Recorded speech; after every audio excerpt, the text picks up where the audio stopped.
8,500 साल पहले अब्बा आदम अलैहिस्सलाम पर 10 सहीफे नाजिल हो चुके थे। हजरत इदरीस अलैहिस्सलाम, हजरत शीस अलैहिस्सलाम पर सहाइफ नाजिल हुए। हजरत मूसा अलैहिस्सलाम पर तौरात, हजरत दाऊद अलैहिस्सलाम पर ज़बूर शरीफ, तौरात शरीफ, ज़बूर शरीफ, और सैयदना हजरत ईसा अलैहिस्सलाम की ज़ात मुक़द्दसा पर इंजील शरीफ नाजिल हो चुकी थी। 103 किताबें कुरान मुक़द्दस के नुज़ूल से पहले नाजिल हो चुकी थी। 1457 साल पहले कुरान मजीद की सबसे पहली आयत शरीफा आई, इक़रा बिस्मि रब्बिकल्लज़ी खलक़। ऐ नबी पढ़िए अपने रब के नाम से जिसने पैदा किया।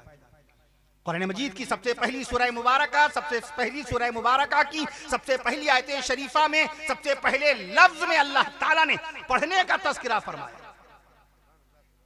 और हम ही ने पढ़ना छोड़ दिया। हम ही ने किताबों से रिश्ता अपना तोड़ लिया।